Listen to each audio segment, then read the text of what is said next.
Sapo que chama chuva e que diz que foi, não foi. A mulher que pega foice tem o traje de viúva. Raposa que come uva tem o dente degotado. Homem que faz machado já pode chamar ferreiro. Nego do beiço coveiro tem o pé aparentado. Rádio Web EO.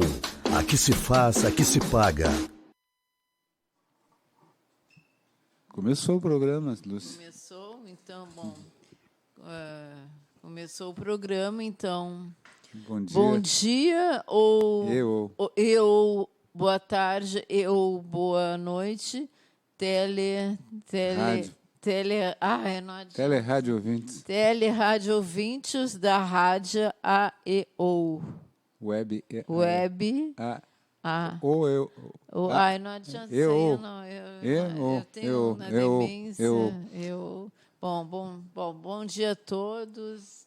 Esse dia fresquinho, sem o calor horroroso da província do inferno, né? Então, como nossos telerádio espectadores estão vendo, a Lúcia hoje está meio down, né? Não, eu não estou meio caidaça. Hã? Meia caidaça. Sim, eu desmaiei, né? Tu desmaiou de emoção ao chegar aqui na rádio? Não, eu desmaiei porque eu acho que eu estou com anemia e pobrezinho. de falta, o sangue não está. Desde que eu sofri o acidente, eu não estou no ninguém meu tá te estado. Ouvindo, tu tá murmurando, tu não está falando, Lúcia. Bom, eu não posso. Eu estou fazendo muito. Lúcia, corre versões aqui na rádio que é a maladie d'amour que te afeta.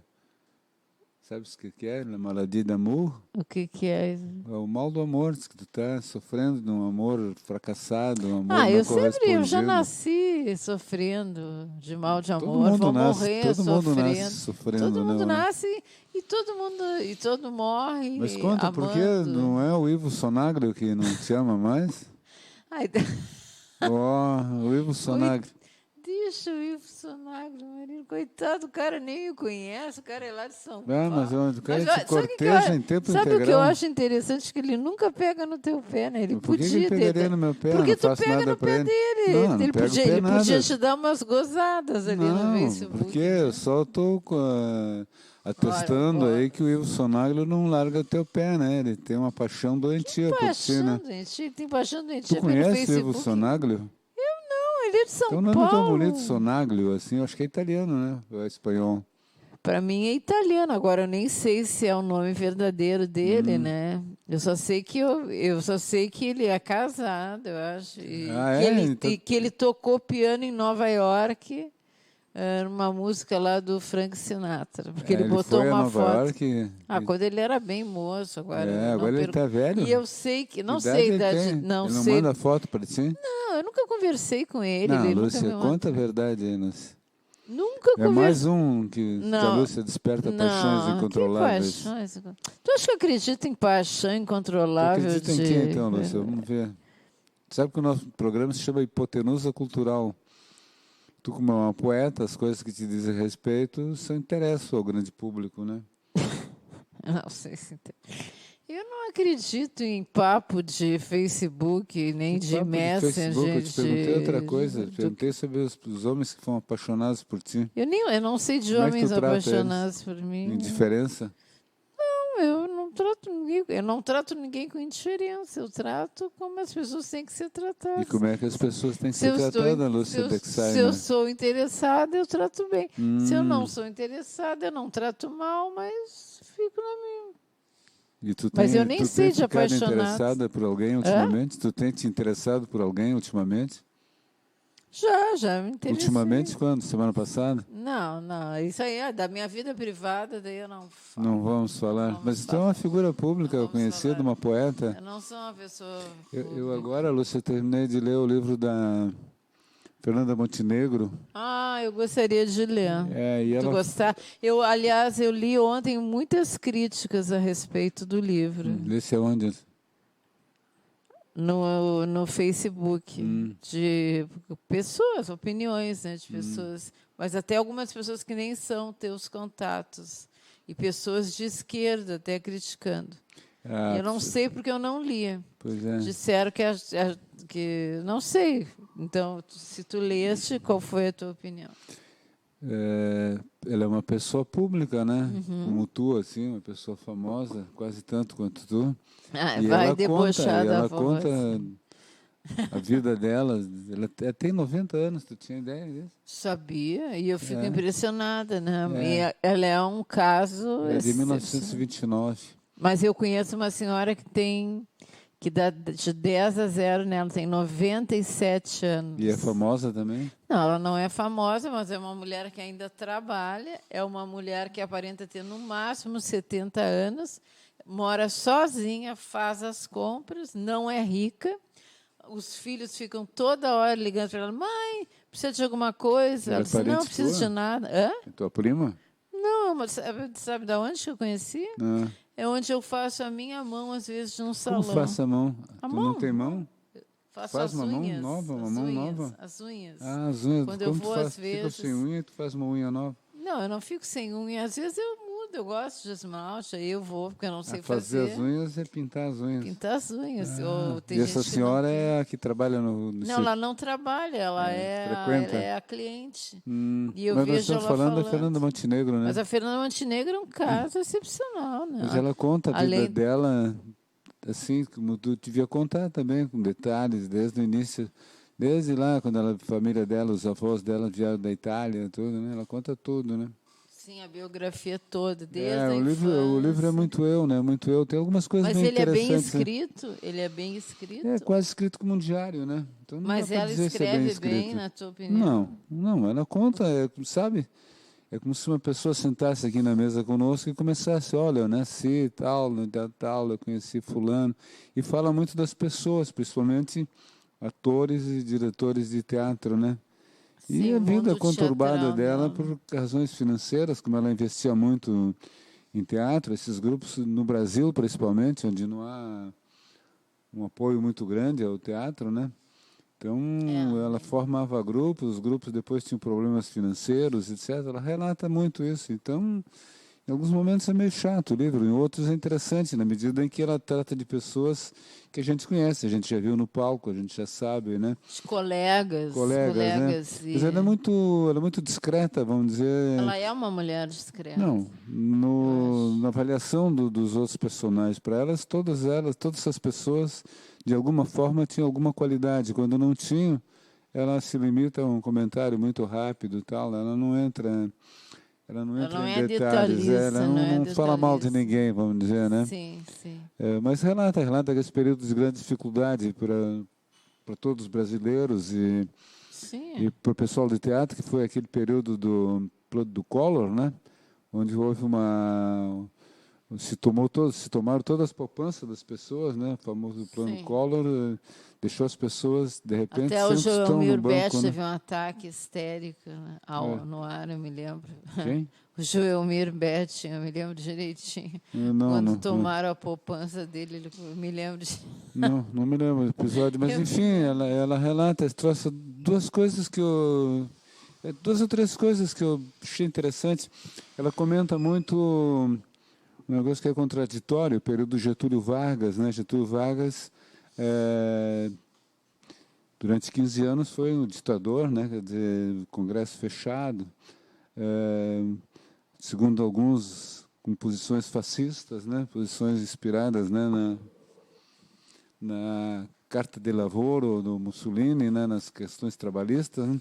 Mas ela dá um testemunho que com Getúlio Vargas as mulheres votaram pela primeira vez no Brasil, né? Com Getúlio Vargas as pessoas passaram a ter um negócio... hoje parece inconcebível isso, as pessoas não tinham um limite de horário de trabalho, não tinham férias e não tinham aposentadoria. Sim, não tinham nada. Não tinham nada, quer dizer, as pessoas se exauriam no trabalho, as crianças começavam a trabalhar com 12 anos e... quando ficavam velhas, ou eram protegidas pela família, amparadas pela família, ou caiu na mendicância, né? Porque Então ela fala dessas construções todas que, de certa forma, nos parece assim que sempre existiram, né? As pessoas sempre pensam que todo mundo sempre trabalhou 8 horas, que tem 30 dias de férias, que para ser demitida. E na época do Getúlio, até 64, as pessoas só podiam ser demitidas até 10 anos de trabalho. As pessoas com mais de 10 anos de trabalho não podiam ser demitidas, a não ser por falta grave, né? Então ela fala, quer dizer, essa coisa um sentido contraditório, né? Quer dizer, o Getúlio realmente foi quem construiu, vamos dizer, o Brasil novo, o Brasil industrializado, né? Que surgiu, a Revolução Burguesa foi com Getúlio, e com a proteção às classes trabalhadoras, né? Então, como ela diz, em qualquer lugar do Brasil, nas casas dos pobres, o Getúlio era como se fosse um deus, né? E ele deveria continuar hoje ainda, né? Tanto é que quando ele morreu, o que era aquilo, né? 1954, não lembro, né? Mas eu lembro daquele 24 de agosto, né? Mas eu vi imagens, eu me lembro da minha mãe comentar, o meu pai, os meus... Foi algo assim, foi algo. Sim, assim, aqui em Porto Alegre as pessoas saíram às ruas para atacar principalmente os símbolos do antigetulismo, né?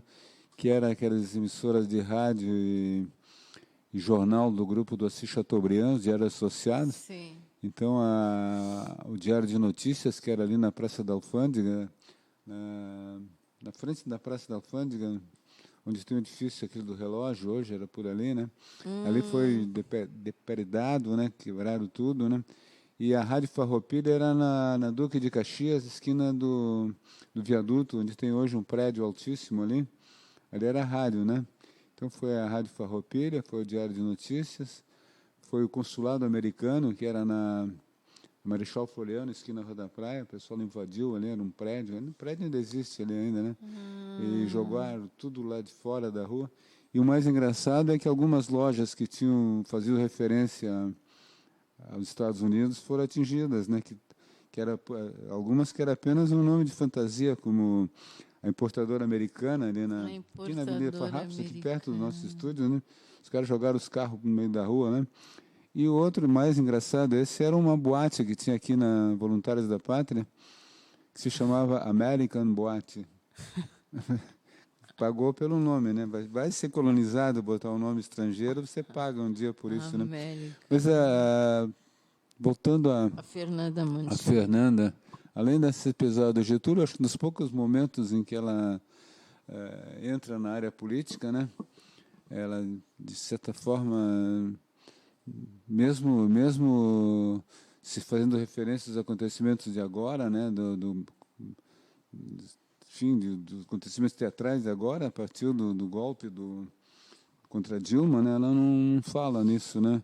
Mas ela não toca não muito fala. no assunto. Mas há duas coisas que eu achei muito interessantes no livro. Uma é um episódio que não tem a ver com ela, mas é interessante, é o marido dela.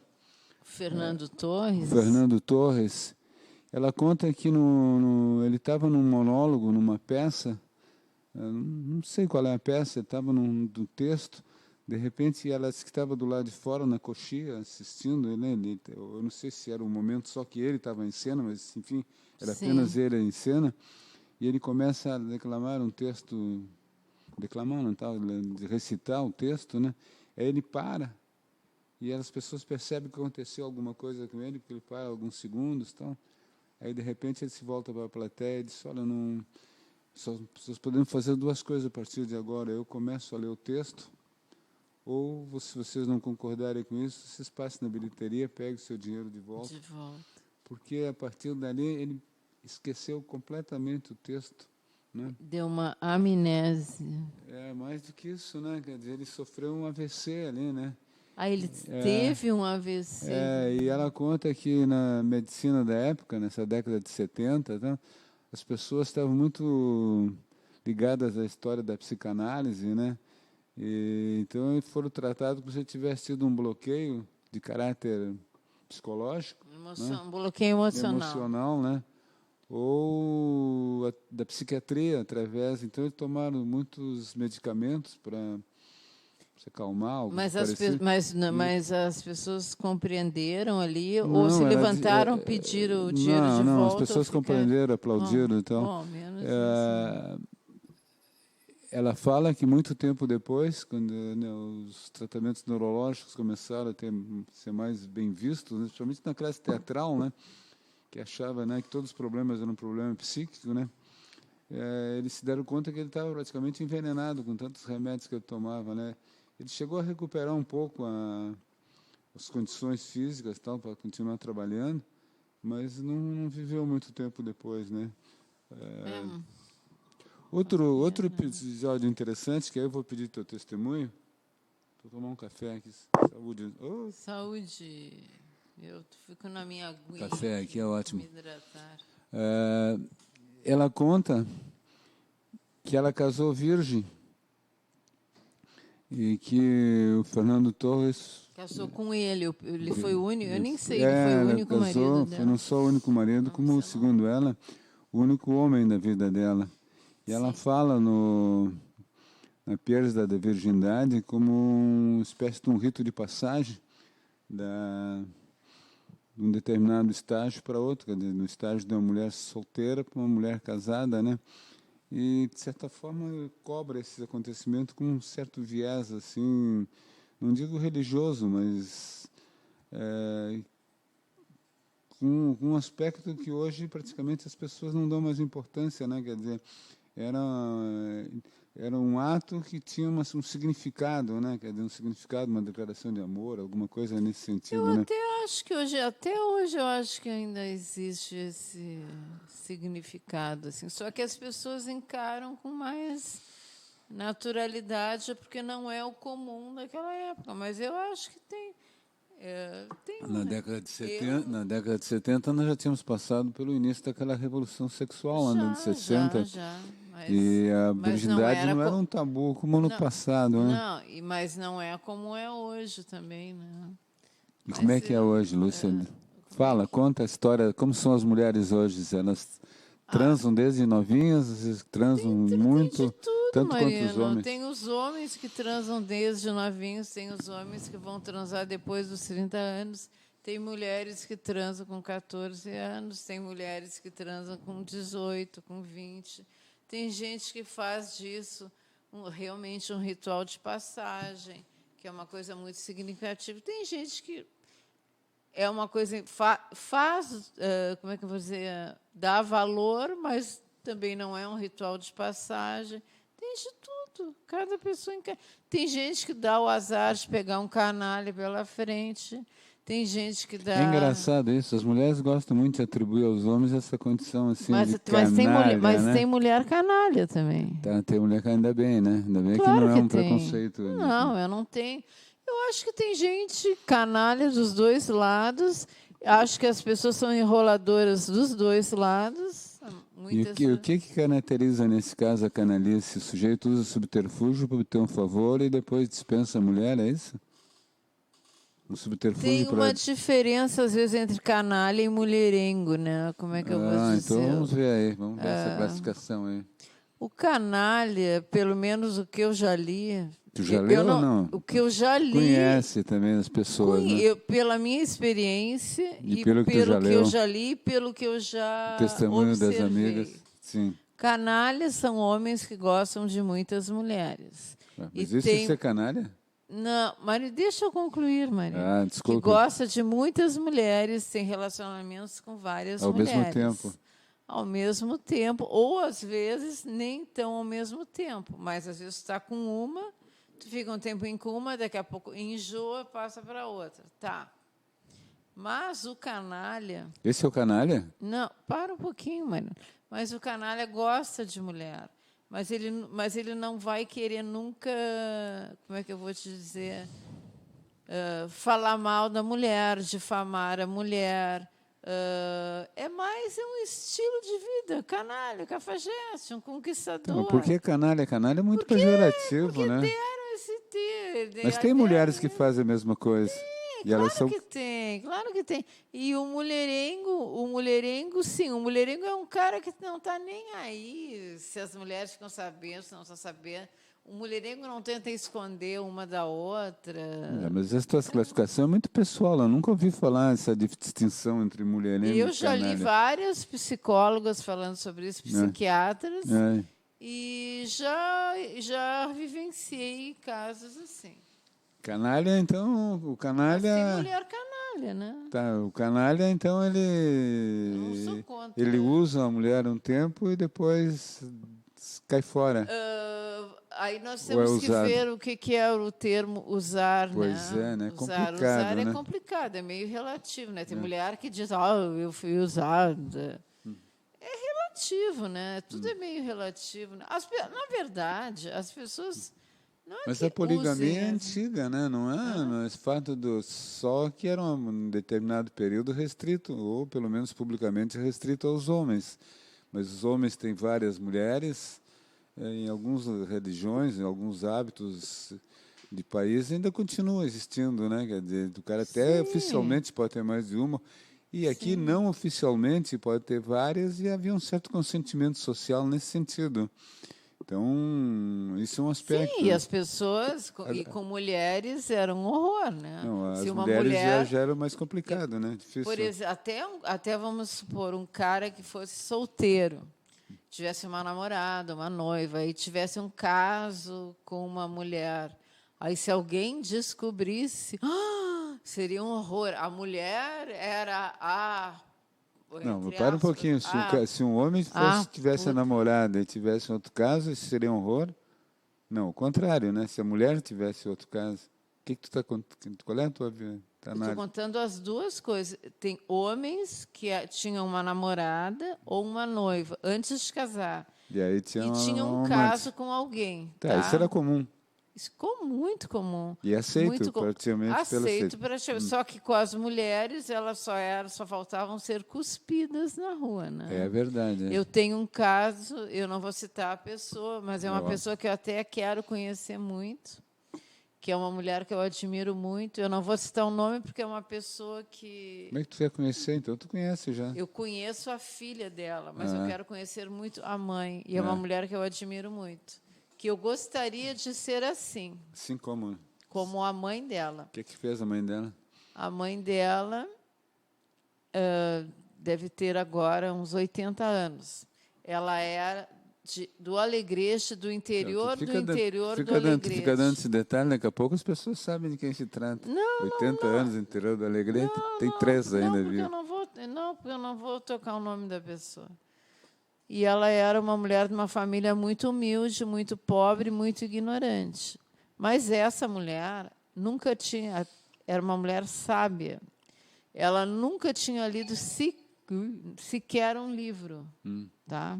Então, como é que ela era sábia se ela não sabia nem Porque ela tinha sabedoria em viver. Ela sabia viver e ela não ia atrás das letrinhas ela tinha um namorado e tinha um amante. Tinha um namorado que era um dos caras mais ricos lá de Alegrete. Família de fazendeiros, tá? Ela tinha 15 anos e ele devia ter uns 19. Isso é a filha dela que te contou essa história. Essa é a versão filial, né? Versão filial e por outras pessoas que eu fiquei sabendo. Bom... Ela era namorada oficialmente desse cara. Quase só noivo. que tá bom, pode deixar isso aí, faz parte do programa. Aqui sempre tem interrupção de telefone. Ai, meu Deus. Só um pouquinho. Eu quero botar no silêncio. Mas aí, o que eu ia dizer, que ela tinha esse namorado. Tá, e aí ela tinha um amante também. Não. Ela gostava muito do namorado, e o namorado era completamente... Canalha. Eu vou desligar. Depois eu ligo isso aqui, porque eu não estou conseguindo. Estou toda atrapalhada aqui. Ai, merda. Olha o palavrão no ar. Nossa, todo mundo falando. Aí ela tinha esse namorado que ele era muito apaixonado por ela. E ele era de uma das famílias mais ricas lá do Alegrete Fazendeiros. E o que ela fez? Namoravam. E aí ela engravidou dele. Com 15 anos, ele tinha 19. Quando ela engravidou...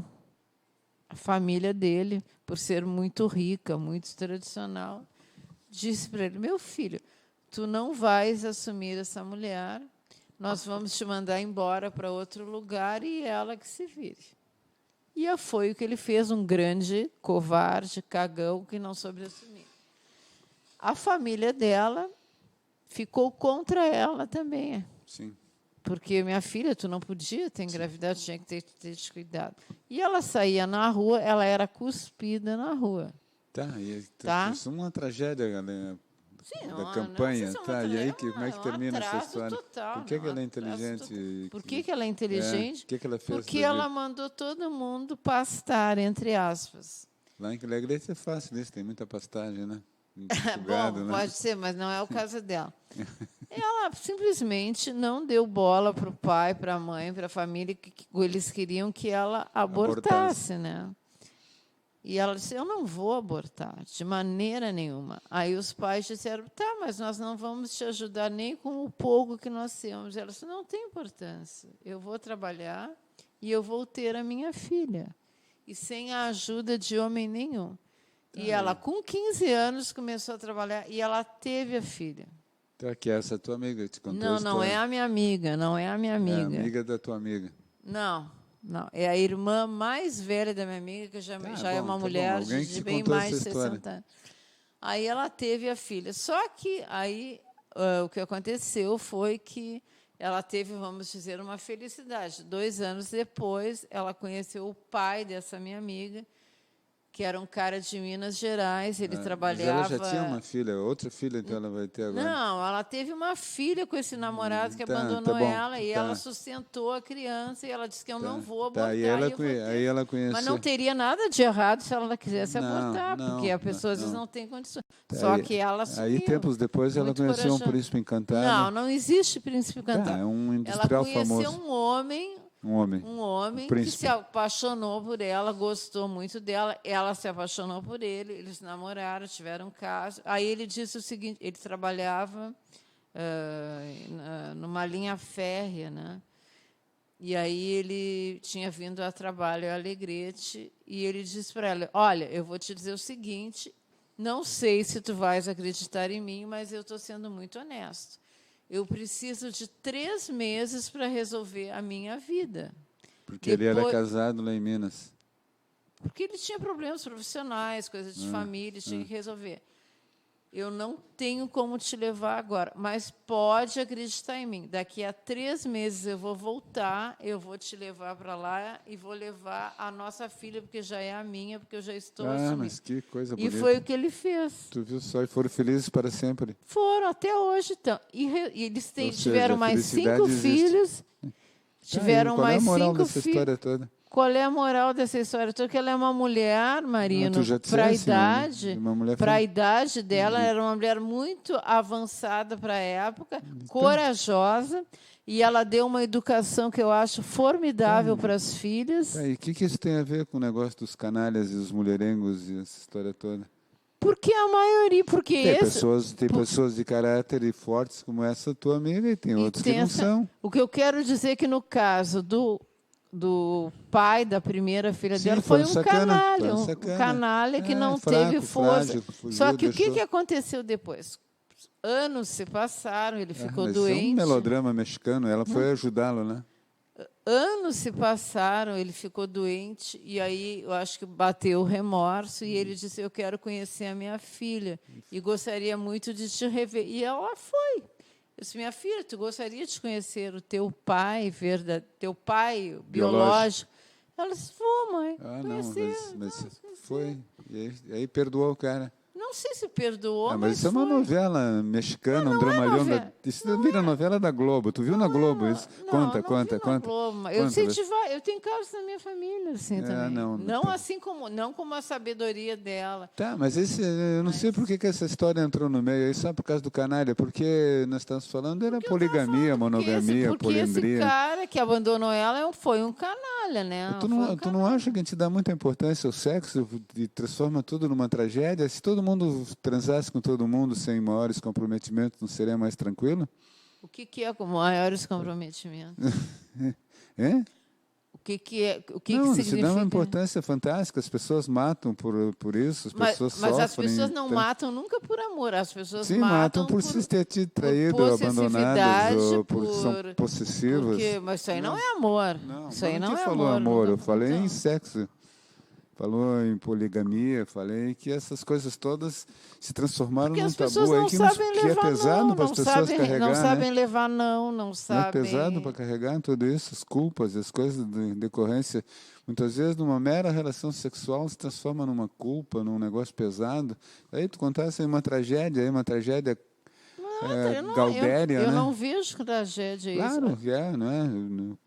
Claro, a mulher Eu tem vejo, força de enfrentar isso aí, mas... eu vejo como uma grande dificuldade, um grande obstáculo na vida. Mas eu não acho eu acho ao contrário. A mulher deu a volta Tá, completamente essa por cima. especificamente, né? Mas... Sim, mas teve outros que sucumbiram, né? Pois é. Eu queria comentar contigo, já que esse é um programa cultural, né? Deve ser, né? Hipotenusa cultural. Algo que tem relação com essa questão do sexo, né? Que a gente está comentando, que tu relatasse aí, mas de um outro jeito, de um outro olhar, né? Que é através do cinema, que é a história, vamos dizer, daquele período, né? Na década de 20, né? Pouco anterior ao crack da Bolsa de Nova York, em 1929, né? Que quebrou tudo, né? Que naquele período, tanto em Nova York quanto em Paris, né? Na Belle Époque, né? Que se fala, né? Que para muitos foi a época mais feliz, pelo menos para alguns, né? Que puderam usufruir do... Para a maioria foi uma merda, né? Enfim, né?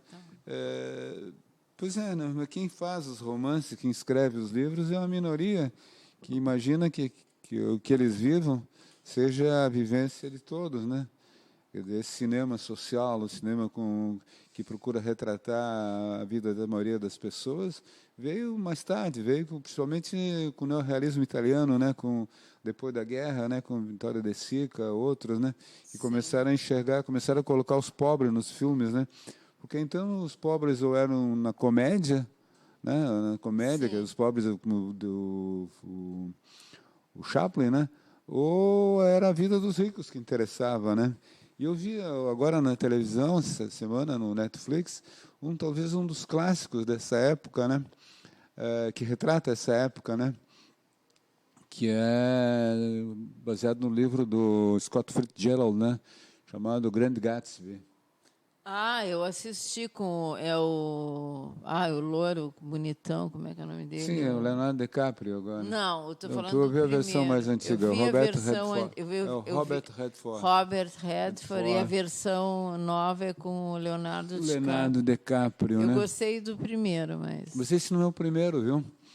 Qual do Robert Redford? O Robert Redford. E qual foi a primeira? Pois é, o primeiro... E segundo alguns críticos, né, foi o cara que melhor, é estranho isso, né? Foi o cara que melhor interpretou, não é no sentido de interpretar, né, cinematograficamente, mas que incorporou com mais força a figura do Gatsby, foi Alan Ladd, né? O Alan. 1949. Alan Ladd, para quem ainda não lembra dele, ele ficou famoso naquele filme Os Brutos Também Amam, né? Não ficou famoso, ele fazia... Já era famoso, já era conhecido. Os Brutos Também Amam é um faroeste, né, do Stevens, né, que originalmente chamava Shane, né. O Alan Ladd era muito... Por que eu acho que é estranho pensar que ele incorporou o tipo? Porque ele não fazia aquela que a gente fantasiou que seria o Gatsby, né? O Alan Ladd era um baixinho. Uma vez ele fez um filme com a Sophia Loren, eu não me lembro qual é o filme que ele fez com a Sophia Loren, e depois as pessoas mostraram fotos das filmagens. Quando ele beijava a Sofia Loren, ele subia numa caixinha, num banquinho, né? Sabia comum, isso? Né? Sim, muito comum, né? Porque tem muitos homens que são bem mais baixos que as mulheres. A Sophia Loren, que eu saiba, ela não é nem uma mulher alta, nem uma mulher baixa. É uma altura mediana. Não, acho que ela é altona, né? O que é altona para ti? Uma mulher que eu acho mais de 1,70 m, né? Mas é que hoje em dia já nem seria considerado tão... Para aquela época até... Hoje em dia, uma mulher alta, para mim, assim, é acima de 1,75 m, né? Ela é uma ótima... Ela é uma mulher grande, né? Ela criou aquele tipo, né, da mulher italiana, né, aquelas mulheres esplendorosas da Itália, né? E ela era uma bela atriz, né? É uma Sofia boa atriz, Loren, uma né? boa. Eu confesso que eu nem acho ela tão bonita. Não, Eu ela é um acho tipão, né? sabe o que eu acho que ela tem de bonito? Os olhos. É Aqueles uma olhos mulher, uma mulher verdes. grandona, toda peituda, bunduda, Tá, mas eu não, nem pernuda, sempre eu acho bonita olheruda, mulher peituda, olhuda, bunduda. olhuda, Eu né? acho que tem mulheres que não têm bunda, não têm peito, que são super... Por exemplo, quem era o cara que dizia... Dizia o quê? Qual era o cara do Pasquim, aquele... Augusto. Ai, puxa vida. Mas dizia o quê, guria? Fala primeiro o que quer dizer. Não, tem Você que eu te homens ajudo. que não gostam de mulher com bunda nem seio, né? Gostam de mulheres tipo Audrey Hepburn. Audrey assim, Hepburn. tipo bonequinha, assim, toda Audrey miudinha. Hepburn. Mas qual era o cara que disse que Diz o morria de tesão por ela, que achava um Por máximo? quem? Era o Bosco? Não, não era o Morrer de Bosco. tesão por quem? Pela Audrey Hepburn. Ah, tá. Não Porque sei. ela não tinha nada de seio, porque ela não tinha bunda, porque ela era sequinha, era outro tipo. E tem homens que gostam de mulheres Só não esplendorosas. falei de gostar ou não gostar. Falei que a tanto Sofia faz, Loren mulher. fazia esse tipo bem clássico do cinema italiano. Sim, Sofia eu Loren, sei. Silvana Pampanini, Gina Silvana Lollobrigida, Pampanini, eu acho, Ana Magnani. todas né? interessantes. Eram todas Boas mulheres atrizes, grandonas, né? bonitonas. E boas atrizes, né? Né? E Ana Magnani era mais do que bonitona, era uma espetacular atriz, né? Espetacular, né? Eu adoro a Mônica Witt, né? Mas aí já é outro tipo, né? A Mônica Witt entrou no cinema com o Antonioni, né? Com aquele filme Cabeça, né? Aquele filme cult, né? Mas eu adoro As mulheres ela. sofredoras, Mas aqueles eu tipos adoro assim. ela, Faz teu mas eu tipo adoro assim o tipo... Hã? Faz teu tipo assim, Quem sofrido. me dera ser né? a Não, Mônica tipo Witt, assim, né? Tu o quê? Eu sou tipo sofredora? Sofrida, não, mas ultimamente tu tá fazendo esse tipo, né? Esse charme, assim. Por isso que o Ivo Sonaglio não te esquece, né? Coitado. Mas eu me lembrei, porque esse filme é muito interessante, né? O Fitzgerald escreveu essa história em 1925, né? Contando... Teve uma outra versão, ele escreveu em 22, me parece. Em 25, 24, teve uma primeira versão do filme, que eu sei que houve, mas não sei quem fez e tal, né? E depois, então, em 49, foi feita a versão com Alan Ladd, que, segundo os críticos, foi o cara que melhor incorporou o personagem do Gatsby. O que era esse personagem, né? Isso é muito interessante. Nesse filme, de novo, reflete esse troço. Era um cara romântico. Acima de tudo, era um cara romântico, né? Que tinha sido muito pobre, que enriqueceu. Não diz de que forma ele enriqueceu, mas fica claro, que não é de forma honesta, né? Porque ele, no filme, a todo momento, algumas pessoas telefonam para ele e tal, e ele não quer atender, e possivelmente ele estava ligado aí a alguma máfia, né? Porque era o período da lei seca nos Estados Unidos, né? Onde era proibido vender bebida, mas nunca se consumiu tanta bebida, né, dentro daquele círculo. Justamente porque era proibido. Isso enriqueceu muitas e muitas pessoas. Dizem que o pai do John Kennedy, né, que do Edward Kennedy, do Ted Kennedy, né, família Kennedy, que foi o pai deles foi embaixador dos Estados Unidos na Inglaterra, não me lembro agora o nome, Theodore, pode ser, não sei, Kennedy, né? Kennedy pai, era ligado, né, essas máfias, né? Enriqueceu com esse tráfico de bebidas, né? É como hoje, né? Quer dizer, as grandes riquezas aí estão nas mãos dos traficantes de drogas, né? Por quê? Porque a droga está proibida. Então, os caras realmente querem que continue proibida, porque faz aí que eles ganham fortunas, milhões, né? Sim. Veja, aí vê a Colômbia, né? Vê o próprio Brasil, vê outros países onde a droga funciona, né? E nos Estados Unidos a droga proibida era o álcool, né? Então, esses caras ficaram muito ricos. Dizem que a campanha do John Kennedy à presidência dos Estados Unidos, boa parte foi financiada pelas máfias de Chicago, né? E da Flórida depois, que depois cobraram, até algumas versões, a morte do Kennedy teria a ver com isso, né? Uma espécie de cobrança, né? Sim. Das máfias, mais o dos cubanos, né? Que ele deixou na mão lá quando Fidel Castro correu com eles de Cuba, né? Mas, enfim, o Gatsby é muito interessante, né? É um filme bonito, né? É um filme muito bonito esteticamente também. para mim, a versão com o Robert Redford, eu me lembro, que eu achei muito bonito. Robert Redford e a atriz e a Mia Farrow. Eu gostei muito, Farrow, eu gostei muito. É um filme de 74, realmente. Gostei muito. Eu me lembrava dessa versão. Essa hoje o DiCaprio cumpre o papel, não se não espera muito. Ator, mas eu não achei a mesma coisa, não. Para mim não foi a mesma coisa. Mas qual foi o último filme que tu assistiu? Não, pois eu acho que foi esse que eu vi no Netflix, né? Não no cinema, né? Não, no cinema eu queria ver ontem, eu tinha meus planos ontem era ver o Farol. Eu até combinado me encontrar com alguém lá no cinema para ver o Farol. Sabe esse filme, né? Que tem aquele ator que fez um é o Defoe, né? William Defoe, né? E o outro é aquele ator que fez aquela série aqueles filmes do como é que é eu acho que eu vi o do lobisomem, né? Eu vi do cara vira lobisomem. É o Robert Pattinson. Eu vi o trailer. Eu também vi o trailer, né? Eu fiquei meio interessada em assistir. Não sei se eu vou ter. Mas o filme está num circuito muito pequeno aí. Até ontem estava passando apenas no Moinhos, em 2 ou 3 sessões no máximo. Está no Moinhos, bem pertinho da minha casa. Perto da tua casa. E lá naquele cinema cultural lá do Itaú, lá na Zona Norte, lá no fim, lá como é que é, no Iguatemi, né? Do lado do Iguatemi, lá o shopping Bourbon Country, né? Sim, Agora, a notícia da semana para nós na área cultural, né, eu acho que é a seleção do documentário que a Petra, né, fez Democracia em Vertigem, né, que foi selecionada para concorrer ao Oscar, né, melhor.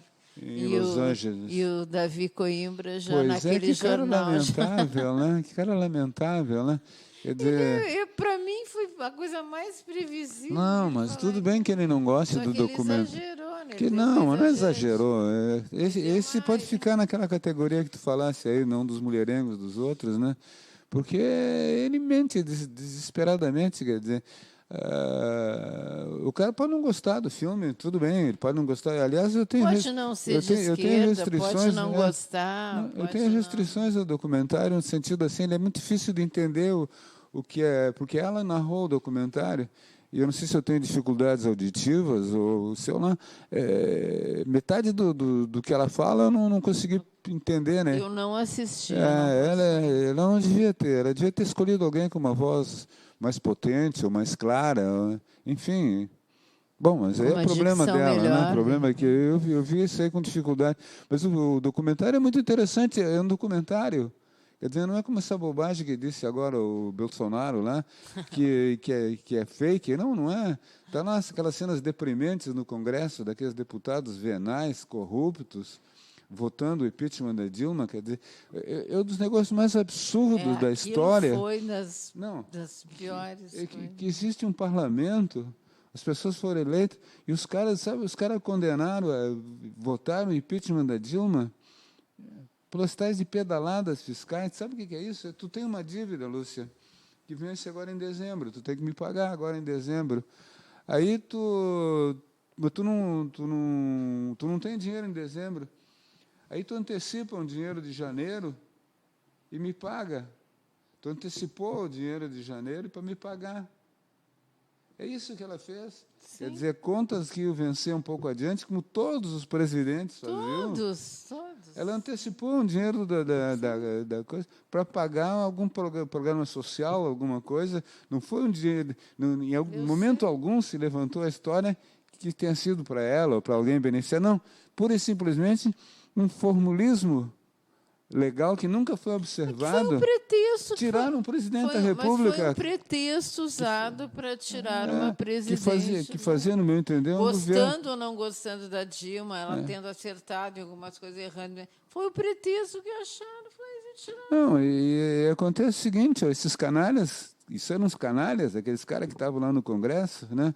que começaram esse processo todo porque... Aqueles são nem canais, aqueles são escrotos.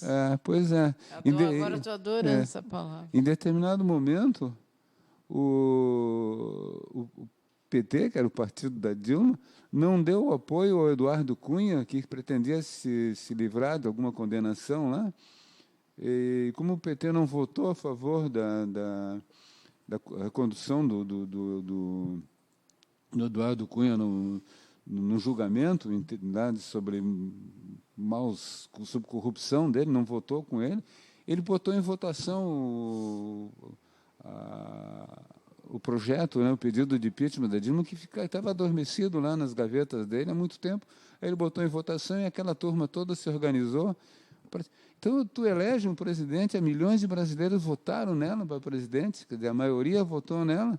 Aí meia dúzia de canalhas lá usando uma argumentação totalmente inválida, né, totalmente sem importância, inútil, caçaram o mandato dela. E o documentário mostra que foi aquela sessão do Congresso. Sim, foi das coisas mais ridículas que eu já ouvi. Aqueles caras falando, era uma sessão comédia, né? Esse cara que agora é presidente do Brasil, sabe? Sabe esse cara que é presidente do Brasil agora? Já viu falar nele, né? Já. Falam, esse cara, sabe, que é presidente do Brasil, né? Esse cara, na hora da votação, esse cara devia ser impedido naquele momento. Ele devia ser impedido. Ele disse que estava votando em nome do Coronel Brilhante Ustra, o terror da Dilma. Sim. Esse Coronel Brilhante Ustra é um reconhecido torturador. Sim. Quer dizer, que não tu vota em nome de um torturador. E era para sair preso dali. É óbvio, né? Esse cara, né? Não vamos falar o nome dele agora, né? Sim, programa cultural, né? Programa cultural. Esse cara é anticultura, é anti-tudo, né? Ele é anti-tudo, né? Agora, cá entre nós, né? Esse cara foi eleito, né? Mesmo com aqueles fake todo, aqueles investidas de bilhões de dólares, que aquele Steve Bannon, né? Dos americanos aqui, ele veio aqui, que já ajudou a eleger o Trump, né? Quer dizer, aquele derrame de fake news através do WhatsApp, né? Os caras ganharam bilhões, aí, investiram nisso aí, para eleger o cara. Ele foi eleito, né? O que vai fazer, né? Quer dizer, deve ter mais de 50 milhões, sei lá quantos milhões, mais de 40 milhões de brasileiros tão idiotas quanto ele, né? Vamos ser claro, né? Muito idiotas. Muito, né? Idiotas. Ou enganados, profundamente enganados, né? Ou mais idiotas que ele, porque pelo menos ele está nécios, nécios, né? Nécios, né? Bolsonaro. Pois é, né? Aguentar Bolsonaro. Agora tu vê aqui no estado que tem um outro cara que aparentemente tem uma postura um pouco mais civilizada, né, como governador do estado. Ele para mim não é nem civilizado. Ele sabe. É um pouco mais educado, né? Ele sabe falar, né? Ele sabe se expressar, né? Eu não sei, eu nunca vi ele se expressando. Ele fala, né, Marina? Ouço dele, ele fala. Só leio dele. Para mim ele não fala nada, mas ele sabe se comunicar mais com as pessoas. O Bolsonaro, para mim, não sabe fazer nada. Pois é, mas eu acho que ele se comunica através daquele jornal que é o porta-voz dele, né? Jornal. Agora, esses caras todos pressionaram os professores ganham uma miséria, né? Nós estamos no programa cultural, então nós temos que falar nisso. Esses professores ganham uma miséria, o cara quer tirar isso aí, quer diminuir isso aí ainda, quer espremer mais os professores. Os professores fazem 57 dias de greve, aí ficam sem dinheiro, sem salário, sem poder sem comer e tal, né? Porque paga o que tem dinheiro para comer. Tem que tirar empréstimo. Aí os caras não conseguem sustentar a greve, porque chega um ponto que é impossível isso. Aí é praticamente comemorado, né, pela aquela senhora lá na Zero Hora, mais o Zero Hora de agora eu disse o nome, né, que eu não devia dizer, né, e mais eles do Palácio lá. Tem uma foto naquele jornal que é muito interessante da Assembleia, que não foi por uma grande maioria que decidiram terminar a greve, porque não tinham mais condições de permanecer e não tem como ganhar uma greve dessa, né? Porque tu não tem um elemento de pressão, né? Se tu tem um negócio, por exemplo, tu é um operário de uma metalúrgica e tu faz greve, em determinado momento, tu começa a pressionar o patrão, porque ele começa a perder dinheiro, ele não tem mais produto para entregar, né? A greve, né, a greve dos metalúrgicos, tudo, não tem mais carro para botar na rua e tal, e os caras chegam a um ponto que eles têm que ceder. Aqui não tem, quer dizer, não é o doce de leite lá que não tem aula, nem a família dele, nem a família dos pessoal da última hora, é os pobres, porque são escolas públicas, né? Então, os caras não têm aula, não tem... Qual é a pressão que se faz sobre o governo? Nenhuma. Nenhuma. Tanto faz para o leite lá, ou para o doce de leite, ou para o leite derramado lá, o leite rançoso. O milk. Não importa, eles não têm pressão sobre eles. Então, eles estão, se a greve durar um ano, melhor. Aí eles não pagam, sobra dinheiro, não pagam os professores, os alunos estão aí mesmo, já ninguém está mais querendo frequentar a aula. É uma tristeza isso, né? Ver que era um estado aqui no Rio Grande do Sul, que naquele governo do Leonel Brizola transformou a educação numa bandeira, e depois no Rio de Janeiro também, quando foi governador, lá, quer dizer, investiu na educação. Agora vem uns caras desses aí, dizer que foi educado em escola pública, porque a mãe dele era professora, o pai dele era professora, tá? Aí vai frequentar cursinhos daquele milênio lá nos Estados Unidos, desse poderoso rico aí, dono da Brahma, dono do Lehman, esse, né? Que financia esses políticos, como aquela Tabata lá de São Paulo, né? Tabata. Sabe, esses jovens, né? Todos eles vão fazer cursinho lá no Lehman, lá para continuar essa sociedade que nós temos hoje aí, né? Então, eu ia falar que tem uma foto naquele jornal da Assembleia que liquidou, que cancelou a greve, terminou com a greve, e tem um cara votando a favor da greve, tapando o nariz, né? Tá a foto, quer dizer, era um troço mal cheiroso, o cara foi obrigado a aceitar isso aí, porque ele tem filho, mulher, tudo para sustentar, né? Sim, porque tem uma hora que às vezes a pessoa não sabe mais o que vai fazer, de onde vai tirar, né? Não tem... Lúcia Dexheimer de Areia Leão, vamos terminar esse programa com uma coisa um pouco melhor, né? Tu tem um poema aí para dizer isso. Eu vou ler um poema aqui. Tu não apagou tudo? Eu apaguei, mas eu vou achar aqui que é um poeta que óbvio que eu vou achar, só se eu for retardada. Eu não sou retardado e não consigo achar as coisas no computador, né? No celular. Às vezes eu acho, às vezes... Viu? Então tu tem um pouquinho retardadinho às vezes. Eu tenho várias coisas retardadas. Tá. Várias. Que o sonáglio não te ouça, né? Bota os óculos. Sonáglio. Coitado desse cara. Tu demorar muito, aí vai terminar o programa e tu não vai ler. Ai, meu Deus. Olha, o Julio já está nos fazendo sinais ali, que estamos chegando ao fim, já. Hoje eu falei muito mais do que tu, né, Lúcia? Tu sempre fala mais. Não diz isso, Lúcia. Porque eu falo pouco, Marina. Tu é o quê? Eu falo pouco. Tu fala pouco? Sim, eu não sou de falar. E longe do microfone ainda, ninguém vai te ouvir. Bom, mas aí eu não tenho... Como não tem culpa? O microfone está aí frente de ti, eu te falo assim. Então fala.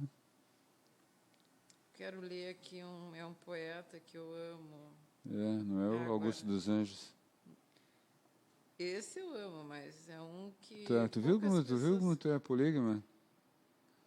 Tu viu como tu é adepta da poligamia? Eu sou adepta. Tu ama vários poetas. Claro. Trai um poeta que tu tem com um com o outro. Aqui é de um poeta... Bilac, não, né? Não.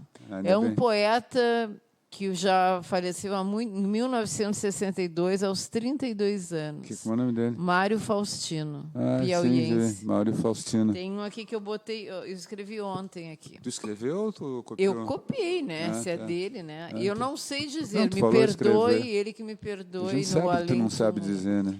Vida toda linguagem, vida toda linguagem. Frase perfeita sempre, talvez verso. Geralmente sem qualquer adjetivo. Coluna sem ornamento, geralmente partida. Peraí que eu me perdi. É que essa coisa... Partida. Vida toda linguagem. Há, entretanto, um verbo sempre e um nome. Aqui, ali. Assegurando a perfeição eterna do período, talvez verso, talvez interjetivo, verso, vida toda linguagem, fetos sugando em língua compassiva, o sangue que criança espalhará, metáfora ativa, leite jorrado em fonte adolescente, Sêmen de homens maduros, verbo, vida toda linguagem, bem o conhecem velhos que repetem, contra negras janelas cintilantes imagens, que lhes estrelam turvas trajetórias. Vida toda linguagem, como todos sabemos, conjugar esses verbos, nomear esses nomes, amar, fazer, destruir, homem, mulher e besta, diabo e anjo, e Deus talvez e nada. Vida toda linguagem, vida sempre perfeita, imperfeitos somente os vocábulos mortos, com que um homem jovem nos terraços do inverno, contra a chuva, tenta fazê-la eterna, como se lhe faltasse outra imortal sintaxe, a vida que é perfeita, língua eterna, Mário Faustino. Eu acho lindo esse poema. Tem vários dele. Agora, qualquer dia eu vou botar mais dele. Próximo programa, novos poemas de Mário Faustino. Na voz glamourosa. Que não é muito conhecido, né? Na voz público, né? Na voz macia de Lúcia Dexheimer de Areia Leão. Eu quero chamar uma pessoa que saiba dizer poemas. O Júlio sabe dizer poema ainda com sotaque espanhol ainda. Pode saber. Vai ler. O Júlio vai declamar. O Júlio no próximo programa vai declamar Neruda. Eu não sei dizer. Eu adoro o Pablo Neruda. 20 poemas de amor e uma canção desesperada. Maravilhoso. Pablito. Neruda. Dá um tchau aí para os telerádio ouvintes, né? Já tá. Nem sei que. Bom, então, bom dia e ou boa tarde e ou boa noite, telerádio ouvintes do programa Hipotenusa Cultural da rádio eu com Marino Boeira. Eu, Lúcia Dexheimer de Areia Leão. O mestre. O mestre. É o mestre. Tchau. E-oh, e-oh. E-oh, e-oh. E-oh, e-oh. Sapo que chama chuva e que diz que foi, não foi. A mulher que pega foice tem o traje de viúva. Raposa que come uva tem o dente degotado. Homem que faz machado já pode chamar ferreiro. Nego do beiço coveiro tem o pé aparentado. Rádio Web EO. Aqui se faz, aqui se paga.